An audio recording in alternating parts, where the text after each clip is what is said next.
It's Trish now. It's my pleasure to introduce her. Years in business, she's 4.5 years in Moxie 360 marketing and 37 years in marketing overall. Previous jobs, marketing, plus 29 years of co-owning an automotive repair shop. Okay. Hobbies and interests, she likes traveling, hiking, live music, reading, skiing, and anything water related. Now is a really good time for that. Burning desire, spend a few weeks in Spain within 6 months. Let's talk after. We're doing that in June. Something no one knows. In college, I was a limo driver. That, I would love to hear some stories about that. Keys to success, listen, learn, lead. Let's give it up for Trish Hendrickson. Yeah, being a limo driver, there are lots of stories. I can only imagine. Fun ones. This one? This way. Thank you so much. I'll step up here. All right, first of all, Stephanie and I did not even plan this, but I swear she teed it up for me today because we're going to talk about being a little bit inconsistent in marketing.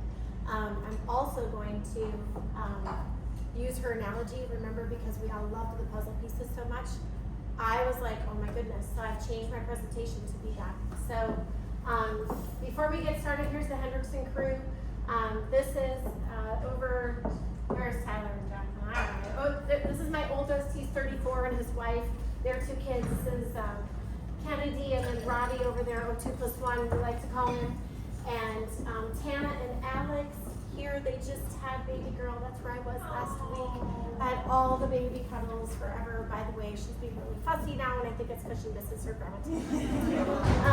So this is the whole crew with us together. That's my youngest right here, Tucker, with his girlfriend Riley. Here's this is Kimber, and that's Remington. That's the look he gives me when the suitcase comes out.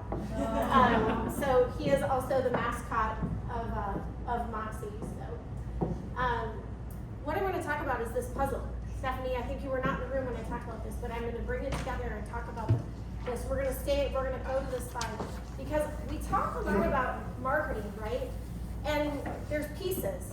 Like we talked about Google Business Profile today, about AI, you know, all the different things, about reviews, the different things. By the way, Slate, you should probably come work for us because you were really good at that. But how do you know if you are covering all the pieces? We deal with this all the time. So what we want to do, we're talking about clarity and positioning, your digital foundation, your earned visibility and relationships, paid and owned channels, sales, conversion, onboarding, delivery, retention and referrals, reputation management, and legal considerations, and then money and metrics.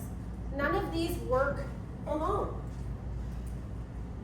Okay? All the time, every single week, I will talk to somebody and they'll say, hey, I'm getting the leads, but they're not having conversions. What's going on? What's going on with the conversions? Why isn't it happening, right? There's a lot of different things that we can talk about. So the first one is clarity and positioning. What do you sell? What does it cost? Who is it for, and what sets you apart? One of those foundational pieces is knowing your ideal client profile. This is really important. If you are selling a widget and you are selling widgets at a penny a piece, but you have one special widget that's $10,000, what do you want to sell? A special widget, right? That's really important. So knowing what it is that you sell and what your costs are a very important piece of it. You'd be surprised, the business owners that I talk to, that they might know what they sell, but they don't really know what it costs them. You know, and that's where you need to be working with, you know, some of the professionals in this room, right? Who is it for and what sets you apart? What sets you apart, Hector, as a pest control guy than the next pest control guy down the street? Okay? We all have those differentiators. You need to know them. So then you have a digital foundation. Do you have a fast, mobile-friendly, findable website? Findable is really important, right? We've talked about this a few times. Do you have real photos, videos, and testimonials on there? People want to know that you're real, right? They really do. AI is an important component, folks, very important. But people trust it and don't, right? So if when's the last time you got on a website and if you can tell that it was 100% AI generated, what was your thought process? Yeah. Will I get a human? Yeah. Will I get a human if I need to, right? Your visibility in your relationships, networking, getting out and talking about that, referrals, Google business, PR. Don't forget that there's some opportunities. I would suspect that you've got PR, right? That's not for everybody, right? But some of us in our business, but it's one of the pieces to look at. And then of course your AI search visibility up here. Going through this really quick, okay, because there's lots of pieces here. But paid and own channels, paid ads, social and email, direct mail, and content marketing. Don't forget some of these pieces, right? To do a commercial for Robert's Printing, we do direct mail for some certain clients, right? We had a big client in Florida that had a massive budget for this, y'all. I mean, we were spending, probably $80,000 a month on mailers, getting about a 2% conversion rate on them. We were tracking it and everything, but when we did the math and went all the way down and talked about the money, which, and things like that, we decided it was worth it, But your expectations are different going into that, right? So you have to know that. But all of these things, because your social, that's another piece of it, right? 250,000 views a month, that's incredible. That's hard to get to. You work very hard to get at that, right? I wish I could even say we had a quarter of that. We don't. Now we do for some of our clients, of course, but for us personally, we don't. Sales and conversions. This is, do you have a repeatable sales process? I can market the heck out of your business, but if you don't have a repeatable sales process, talked to a gentleman about a week ago. Now he's coming back. We did a 90-day marketing. He's like, I just want to do marketing for 90 days. And I was like, okay, we can do marketing for 90 days. My question after that, he's like, well, we didn't get anywhere. And I'm like, what does your normal sales process look like? 6 months. I'm like, okay, so we're halfway there. Right? But he had to stop to think about that. And what is the sales process? Now, in all honesty, we're working with his salesperson. Because his salesperson, we're sending out emails and we're doing all this. And I'm like, when's the last time that he got on to see? We had one person in particular, 68% open rate on our emails. One person in particular clicked on the website 20 times, and their salesperson not once reached out to that guy. Not once. I was like, whoa, we have a problem. Red flag. Do you have a CRM, lead tracking, and do you have fast response? Right? I talk about this all the time. I know that, CRMs, they're like, can be kind of a pain, right? But it helps, I promise. Because you have a tracking. Onboarding and delivery is your first experience after they say yes, what you promised. Under promise, over deliver, right? Always do that. When can we have a website done? Oh, we can have it done in my head, I'm thinking, 8 weeks. I'll say 10. Let's get it done in 8. All right. Delivering on the promises that you made. And if you don't, just own it. We're all human. We make mistakes. You know what? Last week, all those baby cuddles, I spent, Shauna, who's my assistant over there, by the way, who's a former kindergarten teacher, and I am quite sure that was an easier job than reining me in. But, she knows I sent out a few emails this week that said, sorry, but last week I was getting baby cuddles, right? But I wasn't, the team was still there, but it was just me personally. I needed to send some responses. Retention and referrals. It is 400% less expensive to retain a client than to get a client. 400%. What are you doing for retention? All right? What keeps them coming back? Okay? So do you have a deliberate referral system? This is, I listen to Laura's podcast a lot. Spray and pray is not a deliberate system. Reputation and legal. So your reviews, your online, you can see that some of this, but do you have a process in place for getting those reviews and, asking for them?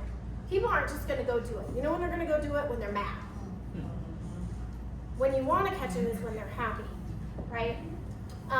You know, I had a client, I fired him because, in all honesty, he had no boundaries, and I fired him. He had given Moxie a 5-star review, and then I thought, oh, well, he already did that. He went back and pulled it, and I'm like, that's good. But at least he didn't give me a bad one, you know? He was like, you can't fire me. I'm like, just did, you know?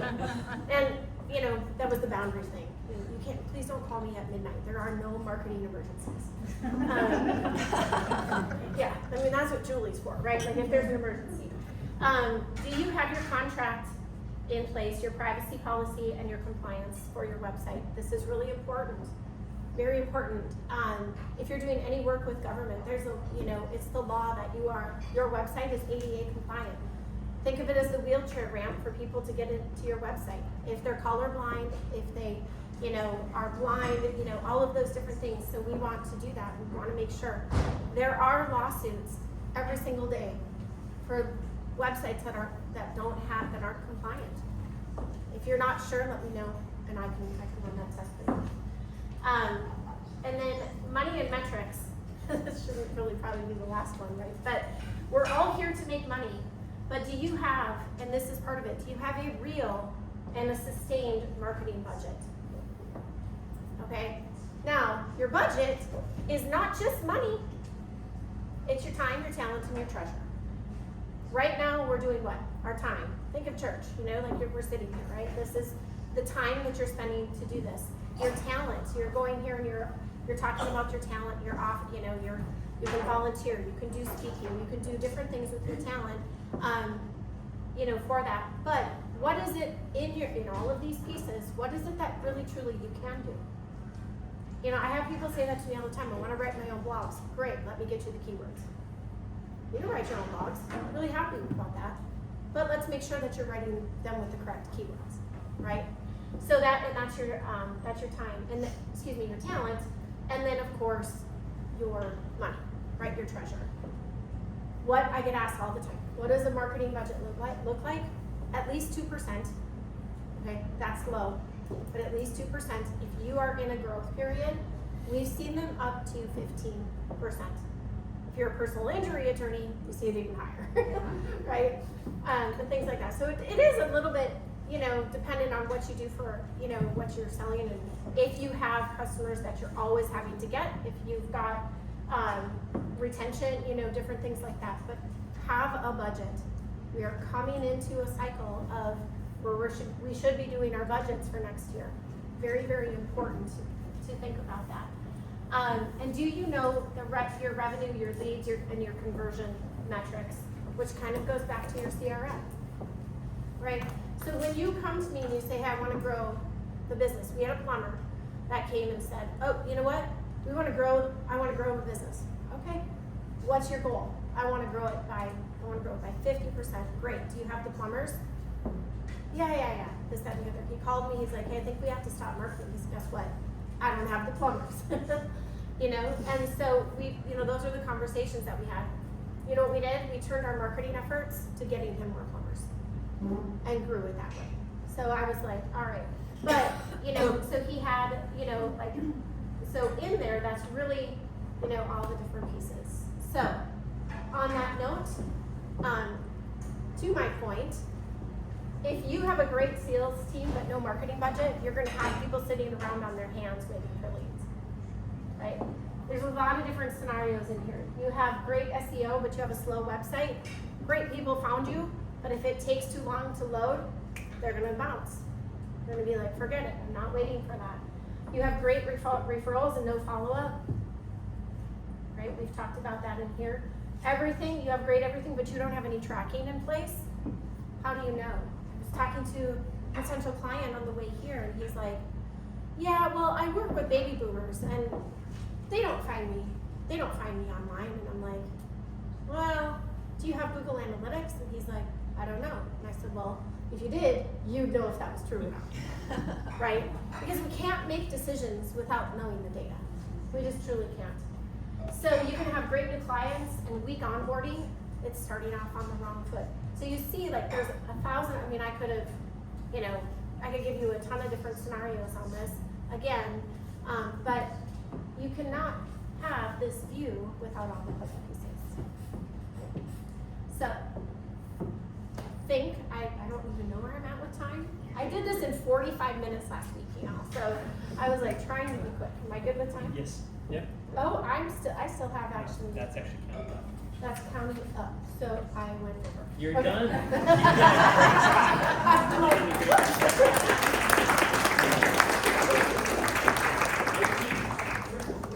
All right, maybe we should do this there. All right, testimonials for Trish. Let's hear it. Oh, yeah. Laura. You guys know I have to go first. So I made a big decision at the end of 2025 to shut down my agency. That meant I had to find an agency partner. I made the decision. I met Trish over a year ago through some chamber stuff. And it was when I lost a client to her that I knew I needed to partner. I don't think you even know that. I did not. When I lost a client to her, I researched her even deeper to find out why they chose her and not me. And that's when I went, we need to have a strategic alliance. So y'all are welcome. She's in our chapter because you are extraordinary. I want you on my podcast. We're going to talk about those 9 things, and we're going to get this out to the world. Very cool. Go ahead, Susan. So I engaged with Moxie 360 several months ago, and I thought it was going to be for the purpose of website design, because I'm one of those, I can do it myself kind of girls, and I didn't know what I didn't know.